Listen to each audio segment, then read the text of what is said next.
Ndewo ndị be m, ndewo ndị ọma na-ege ntị. Ọka na-akwụkwa elekere ihe ahụ na-akụ na ọgụ oge gị. Ọka bụkwa Amara Chukwuka, onye ihe ọma na-adị mma, onye ihe ọma unu na-amasị, onye ihe ọma ndị Igbo na-amasị. Tata achọrọ m iweta ihe na igwe okwu ka onye ọbụla tinye ọnụ, maka na ọ na-adị ka a ga-asị na anyị ga-anọzi n'ụlọ Igbo a na-amụ n'ọgbele, mana Chukwu ama nkwakwa ka anyị tinye ọnụ. Okwu m wee chi weta wee bụ na kedu ife melụ anyị ji eme omenelu rapụ omenala.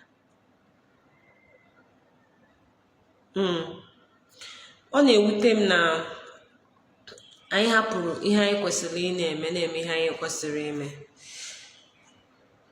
I want you people to follow me on this journey. Sonyere m, maka na I'm going to be talking about a lot of things now.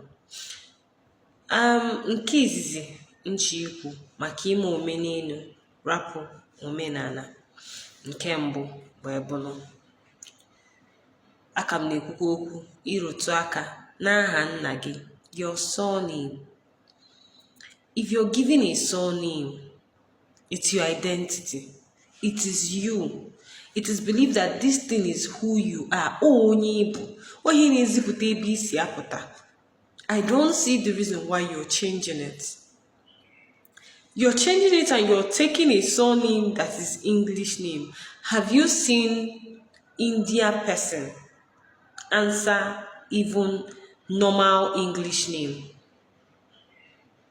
Have you seen a Chinese person answer normal English name? Mogo keke mokafa mobu mgbenwa mobu mgboji mobu ọnụọra isimba. Mgbadike isimba. Agụjiegbe isimba. Embrace your identity.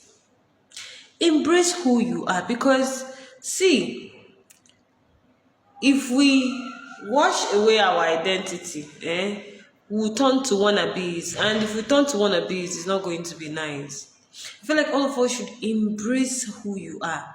I always portray my Igbo name. It has to be Amara Chukwuka. Embrace who we are and stop living wannabes life, please. You're going to get the part 2 of this video. Kemesia. Bye. Take care of yourself and your mental health. It's very important.